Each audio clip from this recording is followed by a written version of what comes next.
Hey, everybody. Welcome to our online event. I'm trying to not use the word webinar these days because we're all just tired of webinars. But welcome to our live online event with the Capstone Agency at the University of Alabama.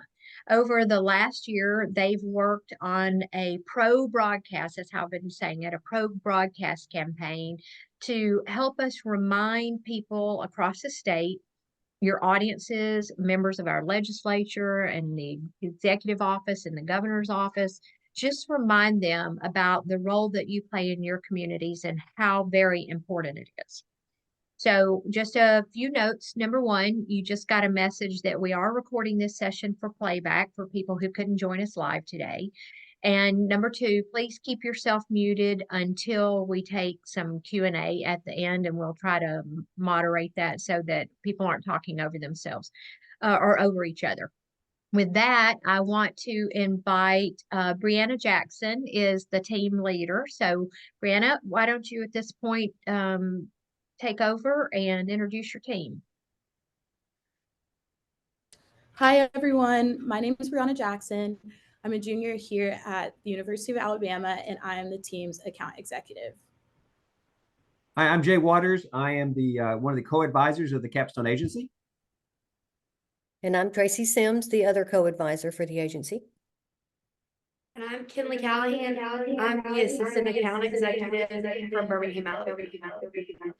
And I'm Chris Venturiti, and I'm the project manager. If you guys have just one quick second, if you have two laptops in there, you might want to mute the microphone on one of them because we're getting feedback. Okay. All right. Next, I'm sorry for interrupting. Hi, I'm Jillian. I'm a junior from Cincinnati, Ohio, and I'm the graphic designer on this project.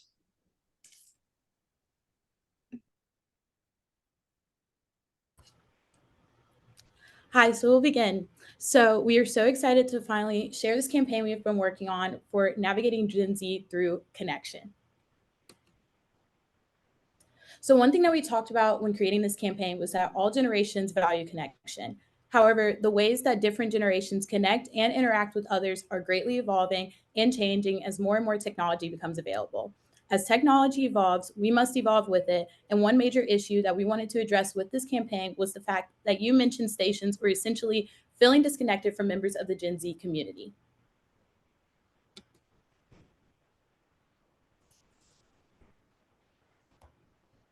With this campaign, we are essentially aiming to help stations meet in the middle when it comes to connecting with Gen Z audiences. By incorporating more social media use into stations' promotional efforts, our hope is that stations will not only be able to connect with younger audiences on their preferred platforms, Instagram, TikTok, etc., but also that in doing so, they will be able to draw younger audiences into using more traditional forms of broadcasting, such as TV and radio. So as hinted at earlier, there are three essential problems that we're facing with these younger viewers and listeners. And the first one is they're feeling a generational disconnect between themselves and local broadcasters. The second one is they feel a technological disconnect between their digital lives and the traditional media outlets. And the third one being that they feel an informational disconnect between themselves, their communities, and hometowns. So we would like to use this to our advantage with the fact that most Alabamians view local stations as their first source for relevant, important, and emergency information that affects them in their community. And so using this, most Alabamians already view local broadcasting as their first source of information. So our job now is to capture the rest of the community who may not realize how important this is. So now that we've addressed the main goals behind the Voice You Know campaign, we're going to dive into some of the research that shaped it all. So although the Voice You Know campaign can target Alabama residents 35 and up who view local broadcasting as a valuable part of the community, like Kinley just said, our primary target is going to be individuals 18 to 24 that maybe don't feel that same connection with local broadcasters and have a fairly neutral opinion of local television and radio. We also really want this target audience who use digital devices like phones, tablets, and computers to be able to access information that local broadcasters provide. However, our main challenge with this target audience is that sometimes younger consumers and those who use digital devices to get their information do not realize the variety of ways that are available to access broadcasting or to choose to turn to national outlets that are well established across all platforms over the local stations. So we really need to emphasize the personal aspect of local broadcasting and the fact that local broadcasters know and understand residents in a way that a national broadcaster can never. So this is a pie chart from a survey that Capstone Agency did back in May. As you can see, Gen Z primarily gets their news from social media platforms like Facebook, Instagram, and TikTok. And this is largely because people of our generation greatly value self-discovery and being their own investigators.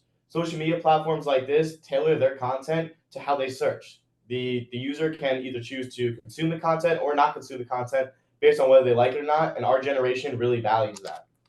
This content is also tailored towards users within the algorithm, such as the For You page on TikTok or the Explore page on Instagram and Facebook, that really provides numerous perspectives from either people our own age or even older people on newsworthy events, which you can't always get from public broadcasting, but we feel like we can connect the bridge and meet in the middle. We can also see from the secondary research by the Pew Research Center that once again shows that Gen Z prefers to get their news from TikTok and other social media platforms over traditional broadcasting channels. And another large reason for this is that they turn to these traditional platforms because they allow a lot more interactive ways to present the information. There are comments, there are duets on TikTok, there are stitches on Facebook and Instagram. There's a variety of ways in which they can interact with each other. That's just not a one-way conversation. And again, we want to take advantage of this and bridge that gap. So these are some of the prime examples that show the variety and the creativity that apps like TikTok or Instagram allow when it comes to broadcasting. These are popular creators specifically on TikTok that have gained fame through their broadcasting journeys. Brew on the Radio, for example, has gained 4.6 million followers on the app simply by sharing behind-the-scenes footage of his job as a radio host. Caroline Collins, who's gained over 1 million followers on TikTok as a Texas news anchor, is going viral for her Get Ready With Me videos that she makes before getting ready to go live on broadcasting. Another example of this, too, is Bailey Martin, who has gained TikTok and Instagram fame for her pre-broadcast live streams and actually during broadcast live streams, too, which offers another way to present the information that broadcasters can do over social media. Now, while these three artists/creators are part of the Gen Z community, Max Foster is a little bit older. He is not part of the Gen Z community, but has gained a substantial following at 1.2 million followers. And he's famous for giving his short but brief and yet informative updates on current events or just updates in the community, which is really engaging with the audience. Now, while all these creators do things differently when it comes to TikTok accounts, what they have in common is the fact that they all are taking current platforms and popular trends to connect with Gen Z and relate to and understand in a way they want to. And again, we want to do that with local broadcasting. Now that we've shown y'all some of our data, let's go over how we can start bridging the gap to find our connection with Gen Z audiences. In a nutshell, our goal is to bridge the generational, technological, and informational gaps that younger viewers and listeners feel. This goes back to ending the disconnect mentioned earlier that currently exists between our broadcasters and Gen Z. Key campaign messages. The two broad key messages that we want to get across with this campaign are: one, local stations and their staff are trusted and irreplaceable parts of the community because they provide a personal quality and reliability that other news sources cannot provide. And two, local stations provide accurate content available on any and all devices exactly when you need it most. Whether the Gen Z community realizes or not, local broadcasters are and have always been a crucial and highly trusted cornerstone in the fabric of community. Without local broadcasting, people would not know about emergencies, current events, or even newsworthy stories in their communities from people they know and trust. This is something that must be made clear in order for people in the community to change their behaviors and turn to local stations over other broadcasting options. The voice you know. This leads us to the tagline for the entire campaign, The Voice You Know. The Voice You Know's message is all about closing the generational disconnect and reminding younger viewers and listeners that broadcasters are not only a part of their past, but also are still actively present today.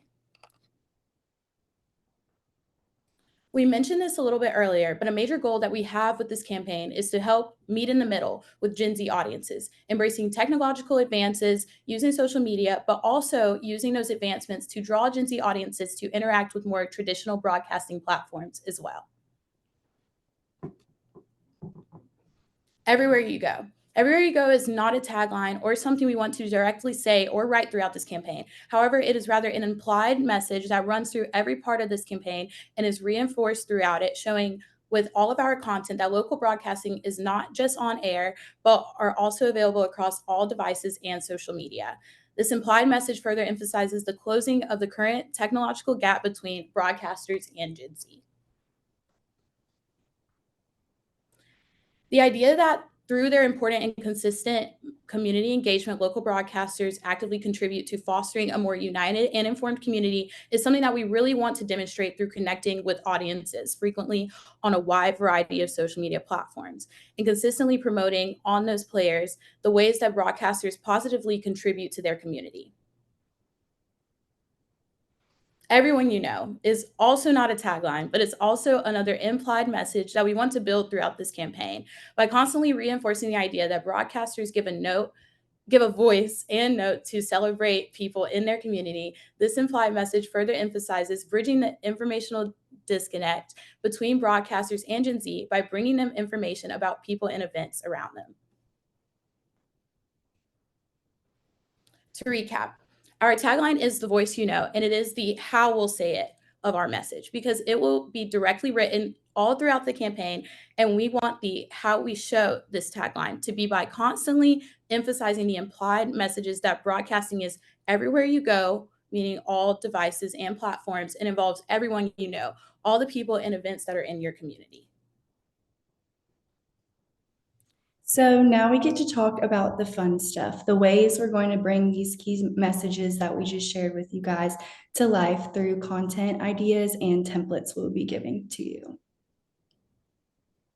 So before sharing the specific social media content we created, we wanted to emphasize that although we believe that social media content will greatly foster connection between stations and the Gen Z community, a huge part of connecting with the community is making sure our station members are continuing to take part in community events and attending things like local sports games, fundraisers, and other community events.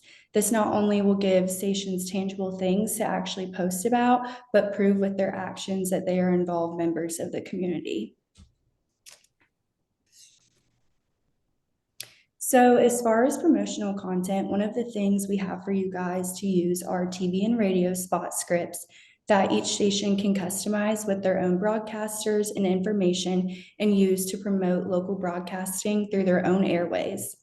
These spots are both 30 seconds and will provide a brief explanation of what the voice you know means and why local broadcasting is important.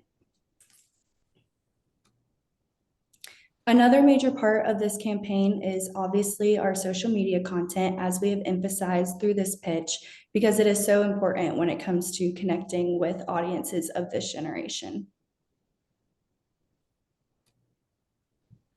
So a content calendar is a tool that helps you guys organize and schedule social media content and edit it across various channels. This will help stations make posting on social media seamless and efficient.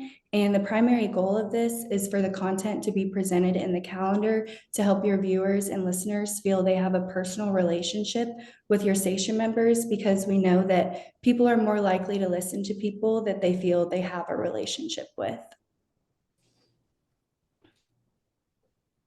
So these are just a few of our content ideas displayed here. One of the major focuses of the social media content was incorporating and emphasizing the personal aspect that community broadcasting provides using the voice you know tagline throughout.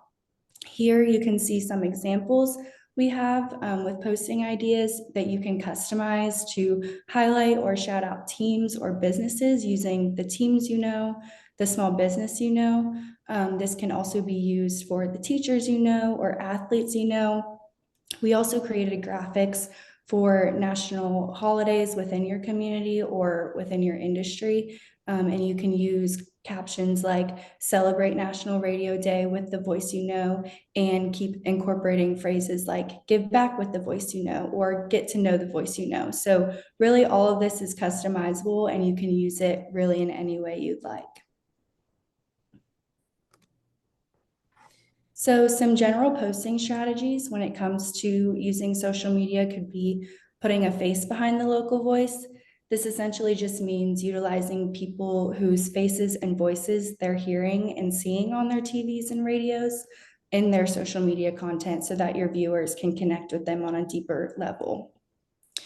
Number two, post content that is engaging for your audience. So look into current trends and try to post things that are relevant and what's popular in society. Number three, be strategic about social media plans and processes and think through your content and what you're hoping to accomplish by posting it. And number four, create a relationship with the local community. So interact on social media if people comment questions, answer those if asked. And running paid ads. This just allows your content to be shown to more people. Now we're going to connect through our people, and this is how we're going to do it. So to truly get to know the voice you know, we recommend that stations hire a Gen Z producer. Considering we know that Gen Z is accredited for being tech savvy, this producer will be responsible for creating social media and content creation. The addition of a Gen Z producer will give them a face to know and relate to on the stations, ultimately fostering a deeper connection.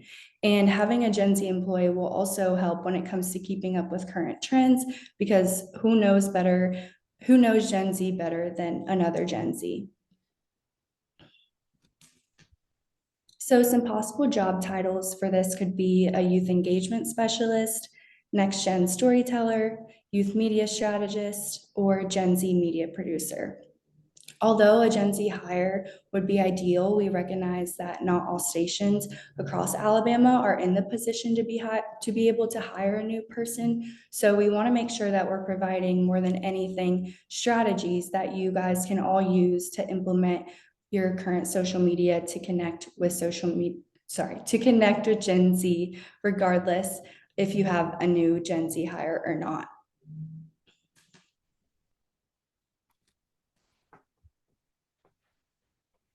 So some other content ideas we have to help broadcasters really connect with your viewers and listeners is through video content. So this can be in the form of Instagram stories, Instagram reels, or TikTok.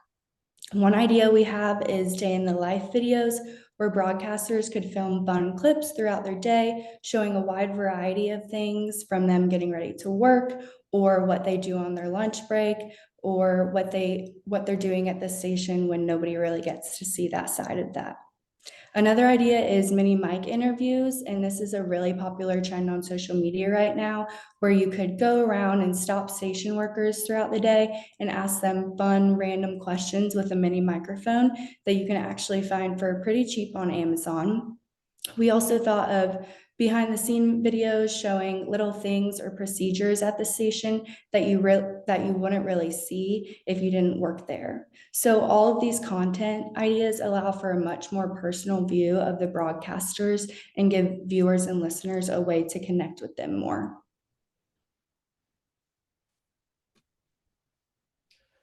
So now we're going to talk a little bit about the logistics of this campaign, or more or less how we'll share it with you guys. So in order to ensure that the message is clear, concise, and consistent throughout the entire campaign with all the stations across Alabama, we prepared a handbook for each station to refer to implement this campaign. Now, this includes the brand guide, posting strategies, content ideas, the Gen Z hire recommendation that Jillian was just talking about, includes everything that each station will have to know in order to implement this campaign correctly. And in addition to the handbook, we're also providing the stations with social media templates, And these templates can be used for stations to insert their own content ideas, like Jillian said, the teams the teachers the small businesses across all of their social media platforms. These graphics can be tailored for these stations depending on their own brand identity and edited to the content they want to share. We'll also included in this these scripts and these sample spots. Like Jillian said, these are 30-second sample spots, as well as the scripts that go along with it, in case you just want to push the campaign even further across multiple channels. Now, this all culminates in what we like to call as Capstone Agency, the library. Now, the library will be released and already, I guess, has been released on February 1st to Sharon, and then she will share that with local stations at the end of the day today. And what culminates in this library is the radio scripts and the TV spots I was talking about earlier, that brand guide and that handbook, as well as those 10 social media templates. Now, this library, we like to call it on demand and ever growing. As Capstone Agency, we are committed to implementing this campaign and helping out the stations in any way we can. So we are committed to continuing to grow the library, hopefully doubling it by the end of February, as well as being a resource for stations, as well as the Alabama Broadcasters Association, as a resource for specific content requests, whether that is a specific social media template, a specific radio script, or specific spot. We are here to help, and we want to continue to build this library and really make it efficient for all of the stations. So then the last question we have to ask is, how can we evaluate the effect of this campaign and measure our impact? So the first thing we need to do is measure social media content, and you do this by tracking the social media analytics on each station's account, engagements on the posts, and social listening. And it is important to note that if some stations are moving to social media in a way they haven't before, it will be crucial to use this internally, like the internal analytics on Instagram, Facebook, and TikTok, so that you can see that going forward. And after measuring the impact of our social media content, the next step is to evaluate the Gen Z hire by tracking the engagement with content on social media platforms, the station demographic changes, and of course, social listening. And finally, Capstone Agency will run a post survey to measure the overall impact of the campaign. And we have broken down the barriers and found the steps for connection. And now it's about actually establishing that connection and really becoming the voice you know for people in the community. Thank you so much for your time. Now I think we can also open it up for questions if there are any. So Brianna, can you take the slides down unless somebody asks a question, and then we can get you to pop them back up really quickly. So this way we can see the group. Yes, ma'am. All right, thank you. So I made some notes while the group was talking, and then I want to come back and I'll start with a couple of questions myself, but I just wanted to let the folks that are watching live and those of you who are going to watch the recording of this know a few things.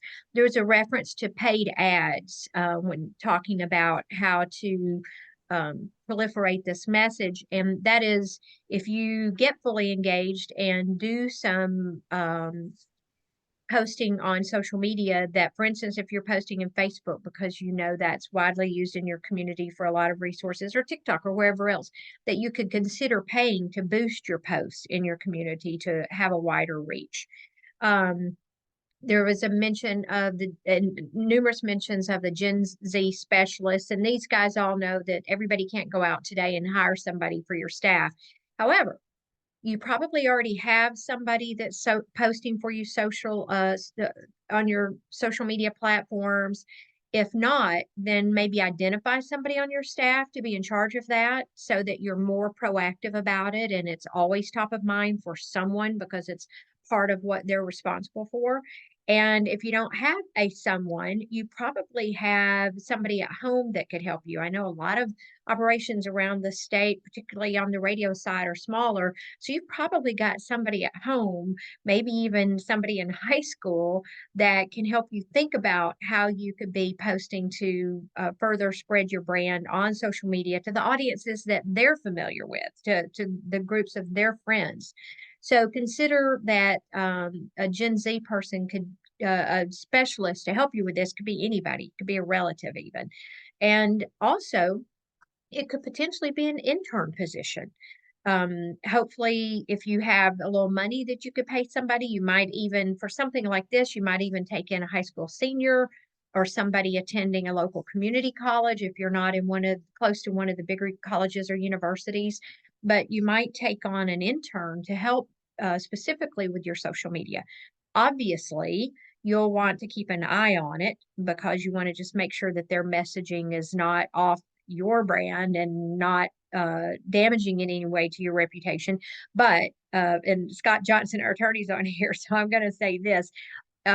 You can still get in trouble. We all know you can get in trouble on social media, but you can get in a little less trouble there than you can over your station if you had somebody say or do the wrong thing over the station, because your broadcast license is always on the table.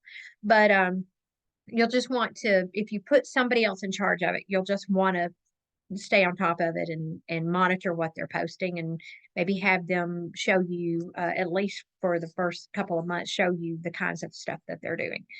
One of the things, and when you go to the online resources, and it's on our website today, and if you look in the chat, I've already posted a link to it. It was the very first thing in the chat today, to the place on our website where the resources are. There's also going to be an email going out at 1:15 today that includes the link to all the resources. So all the stuff that these guys mentioned is there. There are 20 or more samples of social media posts. There are the logos in formats that you can take down and use to build your own posts. And obviously, you're going to want to incorporate your own logo, your own branding onto these social media suggestions. So there's room to do that. The tools to be able to do that are there.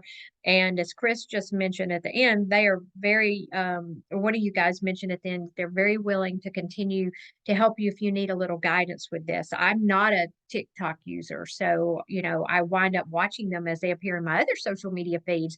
So I'm kind of clueless about that. So don't be embarrassed if you are. Ask for help. And another thing that occurs to me is that this is a sales opportunity. Some of the social media posts that they've created as examples about the teachers, the athletes, the businesses, are definitely sales opportunities that you could sell a sponsorship to some of this and include that sponsor's logo on some of these postings. And so it would make us very happy to know if some of you are able to turn this into a revenue generator as well. So those are the thoughts I had right off the top of my head while listening to these guys. One of the things I want to do before we jump into questions is to ask Jay and or Tracy to talk a little bit about the research that we did, about the method, and then if any of the team wants to jump in on the findings. But one of the interesting things that the research, and Jay, if you'll be sure to describe like how we did it, what you used, and the scope of it. But one of the interesting things that they asked about was how broadcasters in Alabama rank next to other really well-known brands like Alabama Power and Blue Regions Cross Blue Bank. Shield, Regions Bank, and a lot of other organizations in the state. So if you guys can address how that stacked up, and maybe if you want to speculate about why it's really neck and neck and broadcasters don't jump off the page as being the most reliable or the most recognizable names in the state. Yeah, so we ran the research. We used Qualtrics to do a survey across the state of Alabama to get a really good sample of folks. And we asked them a number of questions about what they thought about local broadcasters. And in my previous life, we did a lot of times, lots of organizations want to know, how do we look compared to other organizations? And so we picked Alabama Power and Blue Cross as being kinds of organizations that people in Alabama are aware of. And we broadcasters, we said your favorite local television station or your favorite local radio station. If again, I don't have it right in front of me, but local television or local radio stations did very well together. I mean, there wasn't a real big difference there. People, they thought of them pretty highly. I think that I won't say we were in the middle of the pack. There were a couple that ranked higher above us, but I think a lot of times, some of the reasons, like Alabama Power ranks pretty high, but they write a lot of checks too, right? Across the state. But they're engaged with the community. And I think one of the things that Alabama Power and Blue Cross and those organizations do, they do a good job of sending their people out into the community and then talking about it, right? And so that's one of the things we have an advantage, because a lot of times when Alabama Power and Blue Cross they want to talk about what their people are doing in the community, they use us to tell their story. And so we can do that too. I mean, when I say we, I mean the broadcasters. We can do that because we're the tool that they use. I'm trying to think of any other thing that was interesting. Oh, I think that one of the other things that we studied over the summer was this idea of how were we using our social media, and so sometimes in looking at social media feeds for different organizations, we were repeating national stories instead of using it to tell local stories. When what we found in our research is that people aren't really looking to us for national stories. They're already going to those outlets, the CNNs of the world and the Fox Newses of the world. And so we really need to use our social media to tell our story. And that's what really people want us to do. And as they said, as Chris mentioned in the research, when you talk about how you felt about your local broadcaster, it really was kind of an age thing. The older you were, the more positively you felt about, or the more strongly you felt positively about your local broadcast station. And it just kind of went kind of like this down. And again, it didn't turn negative with local, but it was kind of neutral. And so we're not starting at a place where people don't like us. They just really don't think about us among the younger audiences. One other thing I'd add to that too is that in the suggestions is that I know that our mindset in the broadcast industry is that what happens on the air is kind of separated and hidden. We hide everything else. Our broadcast booths are soundproof, the studios are soundproof, and we put it on the air. We want everything to be perfect.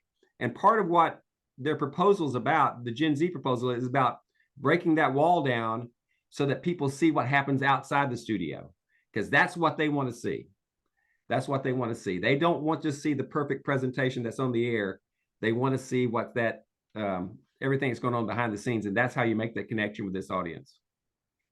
Two things. I want to come back to that and have somebody on the team address the Gen Z mindset, just the basic Gen Z mindset that's reflected in this. But also I want to make the point that when we talk about Alabama Power and regions and Blue Cross Blue Shield, I mean, Jay made the comment that they write checks. They write a lot of checks. They spend a ton of money on branding. I mean, around the clock. And that's great because they spend it with broadcasters. But at the same time, you have those same resources and it doesn't cost you anything to brand yourselves. You've got the airtime. And while you are branding and hopefully sufficiently on your station, this is about reaching out to a generation that's not necessarily listening to your station or watching your station, and we want to pull them in.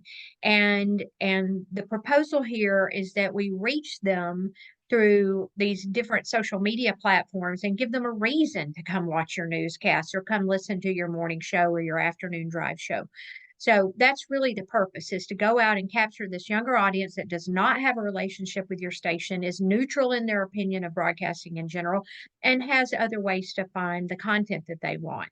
So if you guys would, for the benefit of people watching, explain what your what research says about the Gen Z mindset. And some of the things that just occur to me immediately are how you said they want to investigate for themselves. They want to be involved. They want to be active in their community. So talk about some of that stuff to plant ideas of how people could communicate with them and get them engaged in that way. Yeah, absolutely. We'd love to. So a lot of what we found in the research about just the Gen Z mindset overall was that they value authenticity. Like we said in the presentation, they value being their own investigators. And when they go out and they search for that information themselves, it feels like they did it themselves. And the information is almost coming from them in a way. For example, a prime example on TikTok is that For You page and that algorithm we were talking about. When you go in, say you search up the local sports teams in my area on TikTok. You search that up, you get a couple of videos, okay, close out the app, you go in a few hours later, now your For You page is all about local sports teams in your area, or even national sports teams for that matter. And at that point, now personally for me, for Gen Z, and then of course based on research too, I feel like now I'm discovering local sports teams and national sports teams myself. It's that authenticity that's really valued, and it's that we can capitalize on. If we put out all the information from broadcasting into TikTok, and then Gen Z goes and starts that up for themselves, and then receives that information, it almost feels like they search for it themselves, when in reality we're giving them that information, but it's almost a two-way conversation. They search for us, we're telling them. Does anybody else on the team want to add to that? Also from some research that has come about Gen Z that kind of characterizes us so far is very self-driving, self-reliant. That kind of ties into what he's saying. It's kind of self-seeking, like wanting to do things yourself, kind of have a hand in things, which is why we are very interactive and we appreciate those social medias that let us tap into that.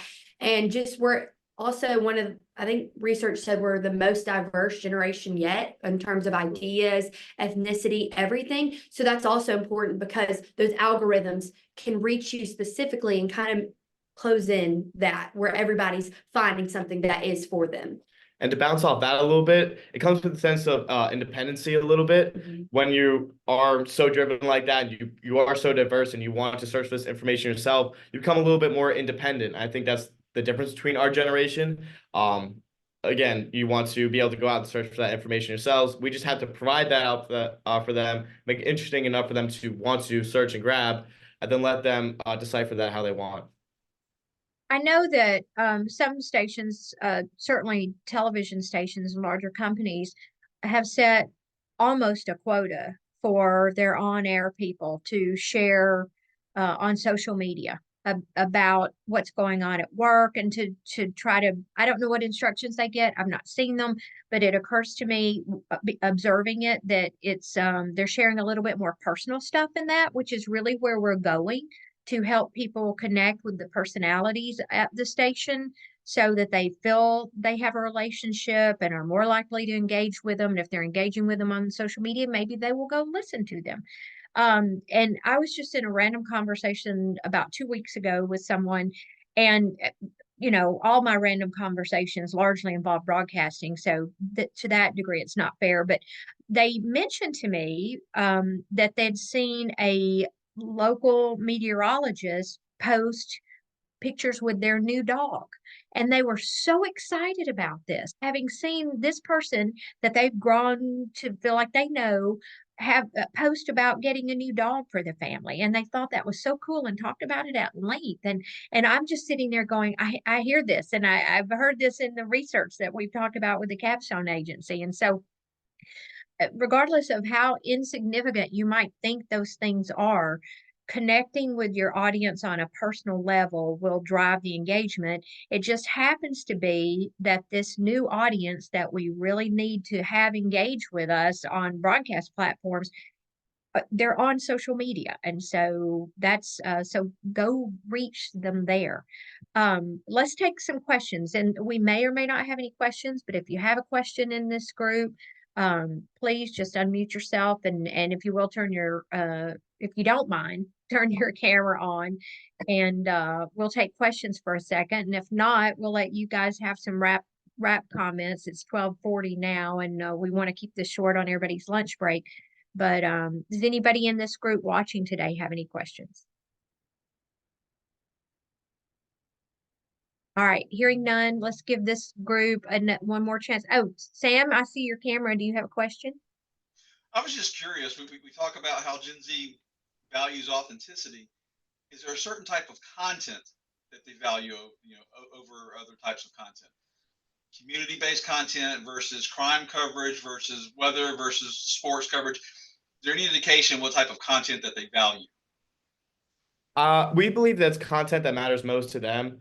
If crime isn't like a big part of their community, then don't report on that. And it's also funny to what Sharon said too about posting things like your dog or just news updates and behind the scenes look, just giving more of a personal aspect to it. We believe that TikTok and social media like Instagram and Facebook, that can be used to drive authenticity in itself without even reporting on the news. By building that trust with your local broadcaster, you immediately paint them in the Gen Z's mind as authentic, and that could drive them to local broadcasting outside of social media. It doesn't have to be just broadcast live streams or just like snippets from the broadcast. It could be completely separate from the broadcast and then drive that to the actual broadcast on your local TV news station or radio station. But really, the point of this is to drive trust in broadcasters, which develops authenticity in itself. It's not necessarily just about the information you present, it's how you present it and how you portray yourself. Because as soon as you trust someone a little bit, immediately the information they present just comes a little more authentic. And I think the social media content that they value just kind of depends on everything. Like they were saying, the authenticity, I mean, not authenticity, algorithm, how the algorithm has different things. There's friends who their whole For You page is full of ESPN and a football game that they had no idea that happened all the way in Kansas, just because they enjoy consuming news or things around sports. And then I have a ton of friends who are crime junkies. They love watching that stuff from people who are on TikTok, if that's broadcasters or just people who have started YouTube channels and they talk about different things that have occurred in their community. I think that goes more on a case-by-case basis on who the person is, but the algorithm helps those people be connected with certain broadcasters that are very niche to what they're looking for. And Jerry, go ahead. No, go ahead, Chris, and then I'm going to ask you a question. I just wanted to answer Jerry's question too. I saw that in the chat. So with platforms such as TikTok, Instagram, and Facebook, it's almost 100% pictures and videos. There are, of course, captions you can put in TikTok. You can put text on TikTok videos as well. Captions you can put on Instagram and Facebook pictures. So the post content that you'll have to put out to your audience does have to have some visual aspect to it. But TikTok is actually very famous for its sounds. Sometimes like the sounds that are attached to the videos on TikTok blow up on like TikTok, become viral in of itself, besides just the content, the video content you're posting. So you can use your sounds that, snippets from your radio station and then attach that to each one of your videos and kind of build a brand identity that way. But yes, it will have to be most pictures, videos, but we don't see that as a bad thing either. With radio, you're right, it is audio media, but if you put a face behind that radio station, it can really just develop that authenticity a little more. And some influencers have become very popular. And one of the first things they do is they start podcasts. So there's a ton of people in Gen Z now who are consuming podcasts. They'll be driving somewhere and they'll choose podcasts over listening to music because one of their favorite influencers has come from TikTok or YouTube over to that podcast, and that can be consumed in a different way where you're not having to watch it. And what they'll do on TikTok is they'll record themselves talking into the mic and everything, but you'll still see their face and their reactions and everything that they're doing. It'll be a video on TikTok, but then obviously the podcast will be a standalone audio. So I definitely do think that Gen Z is not opposed to strictly audio. And to the point about podcasting, I mean, you can turn your audio from a morning show or afternoon drive or whatever into a podcast. There's some ways to do that and make it a pretty streamlined process. And if you build an audience for a personality or for the station and promote it on social media, it will hopefully drive people to that podcast, which will maybe drive them to the station to hear more content and hear it live versus having heard it recorded, especially if the content they hear in a podcast, it was live, if it was really engaging with people in the community and there's a lot of current events in it. You would hope that that person listening would go, wow, if I want to hear this live and hear it in a more timely manner, I want to go listen at the station. Just take note that nothing that we've suggested today says change the way you do things on your station, the way you program your station, the way you deliver news on a newscast, nothing like this. This effort is solely to help engage an audience that is not engaged with us, Gen Z, where they are, meet them where they are, and give them a reason to come to your station. Give them a reason to come to your news, to come to your radio shows or whatever, but meet them where they are in messaging, with messaging that will appeal to them. So back to the resources. There is a sample television spot that WVUA-TV took the script that these guys created and actually produced a spot, so you can go see what that looks like. Radio Alabama created a radio spot based on the script, so you can go hear what that sounds like. The written scripts are there, so you can take those scripts and personalize it for your station, use your own talent, use your own logos, embed your own logo on all these printed materials for social media. And we hope that people will start using it. Right now is a really great time to do that because the Alabama legislature's in session. This is, I think, the third week, and they are off to a running start with multiple bills that involve things that, as broadcasters, we're very interested in, about public records, open meetings, AI, and how whatever legislation they put in play will affect broadcasters. So Scott's on, he knows that. We're very, very busy with the legislature already. So it's a good time to have this kind of messaging out there on social media platforms because those people watch you as well too. Those elected officials all in your community are paying attention to your station because I assume that they're on your stations frequently. So anything that you can do to talk in a positive way about your station, about your brand, on all platforms would be terrific. And we'd love for you to let us know that you're doing that in some way too. Anybody have any last comments? Any more Hey, questions? Sharon, I'd add this based on the question that came earlier about what kind of content. One of the great things is, when you're on the air, you put something on the air and you wait for ratings and feedback and all that kind of stuff, how people react to it. The great thing about social media is you get more immediate feedback to that specific content, right? And so you can try lots of different ones. You don't have just one stream, you've got multiple streams. And then, stuff that doesn't work, you do less of. You have this trial and error opportunity in social media that you don't necessarily have on the air, and the stakes aren't as high. Money isn't involved, all those different kinds of things. So an era of experimentation is useful here. Absolutely. And if I may add, two-way communication that social media provides us is something that we really should capitalize on. So not just putting the content out there, but actually engaging in conversations with people who respond to the content. So keeping that conversation going, I think, is a very important component. Well, and this can be very positive messaging. For a long time, against my better judgment, I went on and read comments on news story postings, and that'll just break your heart and tear down any concept you have of humanity most days. So to be posting some positive messaging about broadcasting will hopefully generate some positive feedback, to Tracy's point. And wouldn't that be wonderful? Positive messaging on social media. So, okay, well, with that, I one more time have put the link to our website where you can find all these resources. If you go there and have any questions, just shoot me an email and watch for the note that's going to go out at 1:15 today as a reminder about where they are. And by then, I should have this recording and be able to put a link to it in as well. So thanks, everybody. We really enjoyed working with this team at Capstone Agency, and we appreciate the folks that were able to join us live. And we look forward to hearing from the people who are watching this recording. So, thanks, everybody.